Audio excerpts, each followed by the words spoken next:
चीनी सीमा पर सेना की ताकत में हुआ बड़ा इजाफा। मोदी सरकार के बड़े डिसीजन से दुश्मन का दहला दिल। ड्रैगन की सेना में मची अफरा तफरी। जिनपिंग के उड़े होश।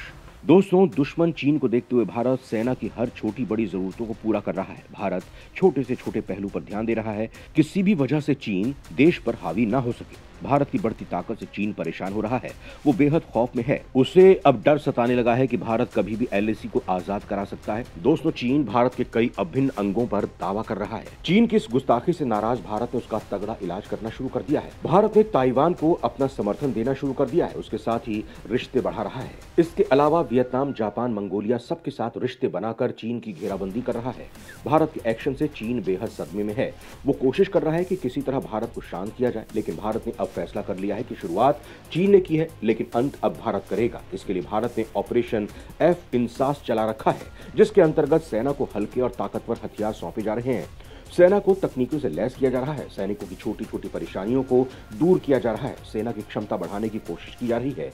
दोस्तों, सवाल उठता है कि ऑपरेशन F-INSAS क्या है? तो दोस्तों, ये एक तरह का ऑपरेशन है जो तमाम देश अपनी सेना को ताकतवर बनाने के लिए चलाती हैं, लेकिन अलग अलग नाम से भारत के इस तरह के मिशन को F-INSAS नाम दिया गया है। चीनी सीमा पर तैनात सिपाहियों को चीनी भाषा में दिक्कत का सामना ना करना पड़े, इसके लिए एक डिवाइस दिया गया है। दोस्तों, इसी बीच सेना में एक बड़ा बदलाव किया गया है, जिससे सेना बेहद मजबूत हुई है। वहीं चीन की हालत पतली हो गई है। दोस्तों, ये बदलाव सेना की सुगमता को बढ़ाने के लिए लिया गया है। दुश्मन को जवाब देने के लिए हुआ है बड़ा बदलाव। बॉर्डर सेना के जवानों में दौड़ पड़ी खुशी की लहर।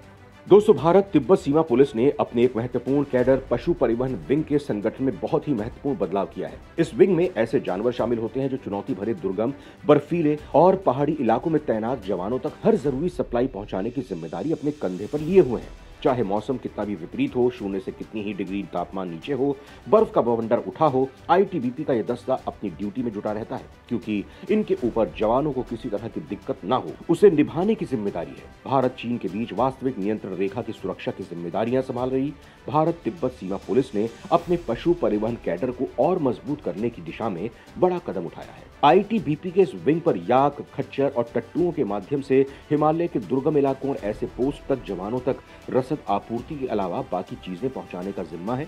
आईटीबीपी अब इस विंग के मानव संसाधन को मजबूत बनाने के लिए बड़ी योजना पर काम कर रहा है।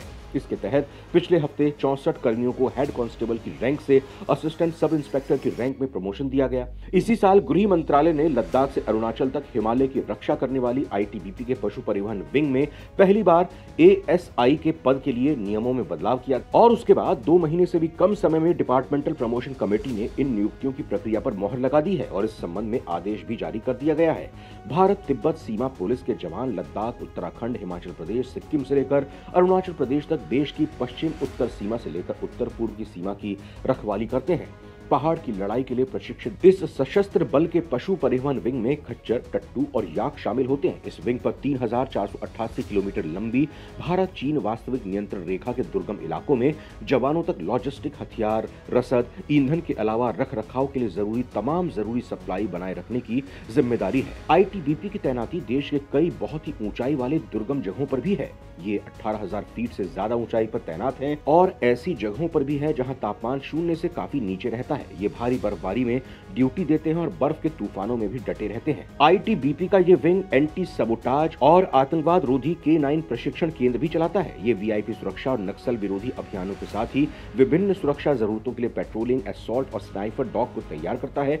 एक सीनियर आईटीबीपी अधिकारी ने कहा है कि 80 कैडर में सारे 64 एएसआई पोस्ट नए सृजित किए गए हैं और इससे न सिर्फ कर्मियों के लिए प्रमोशन का दायरा खुला है, बल्कि इससे इस विंग की बेहतर निगरानी और संचालन भी सुनिश्चित होगा। यही नहीं, उनके मुताबिक आने वाले दिनों में ऐसे और मैन पावर बढ़ेंगे जिसमें एंट्री लेवल पर नए जवानों की भर्ती से लेकर अगले रैंक में हेड कांस्टेबल बनने तक की संभावना भी शामिल है। आईटीबीपी के पशु परिवहन कैडर में हुए इस बदलाव पर इसके डीआईजी सुधाकर नटराजन ने कहा है कि एक अधिकारी के लिए इससे बड़ी कोई खुशी नहीं हो सकती कि उसे एक मुकम्मल प्रमोशन मिल रहा है। उन्होंने कहा कि इस प्रमोशन प्रक्रिया की अगुवाई करना और जो 64 कर्मियों को चुनने और प्रमोशन सुनिश्चित करने के लिए महत्वपूर्ण जिम्मेदारी दी गई है, मेरे लिए उस सम्मान की बात है। तो दोस्तों, देश की सेना के हथियारों से लेकर उनके संसाधनों तक को अपडेट किया जा रहा है। सेना चीन की चुनौती का सामना करने के लिए पूरी तरह से तैयार है। देश ने अपने हथियारों के जखीरे में जबरदस्त इजाफा किया है। दुनिया में भारत तीसरे सबसे बड़े रक्षा बजट वाला देश है। मेक इन इंडिया मिशन के तहत तमाम घातक हथियार देश बना रहा है। तेजस, ब्रह्मोस, INS विक्रांत का दम दुनिया देख रही है। इसके अलावा MK फाइटर जेट और ब्रह्मोस 2 अंडर प्रोसेस है। दोस्तों, DRDO रुकने का नाम ही नहीं ले रहा है। रोज एक नए धमाके से वो दुश्मन की नींद उड़ा रहा है। भारत ने बढ़ा लिया है घातक हथियारों का जखीरा। हल्के वेपन्स पहाड़ों में सेना की बढ़ा रही ताकत।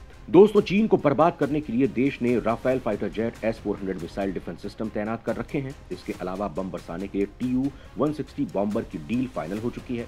इजरायली ड्रोन को अपडेट करने के लिए प्रोजेक्ट चीता चलाया जा रहा है।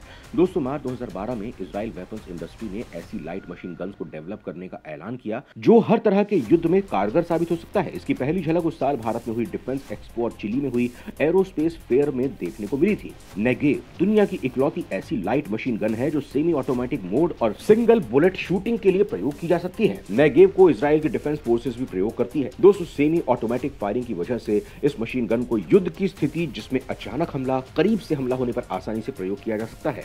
यहां तक कि इसमें इंस्टॉल टेलीस्कोप की वजह से भी दुश्मन पर हमला किया जा सकता है।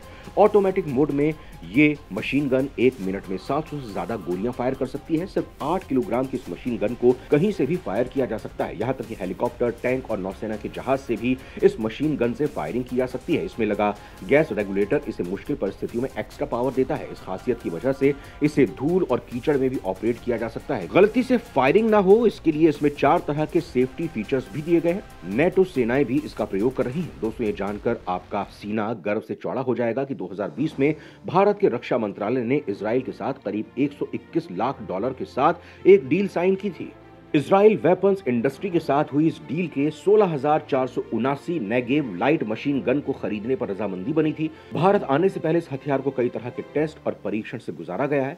इसकी रेंज तो ज्यादा है ही, साथ ही साथ इसकी विध्वंसक क्षमता भी काफी ज्यादा है। रक्षा विशेषज्ञों ने इसे भारतीय सेना में प्रयोग हो रही बाकी राइफल्स के मुकाबले काफी खतरनाक करार दिया है।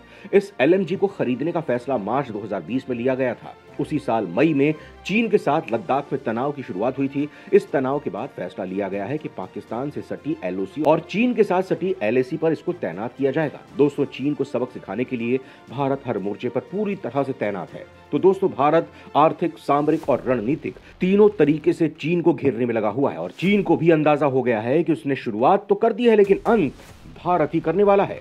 दोस्तों, सैन्य शक्ति के मामले में भारत की सतर्कता और अपग्रेडेशन पर आपका क्या सुझाव है? कमेंट बॉक्स में जरूर बताएं।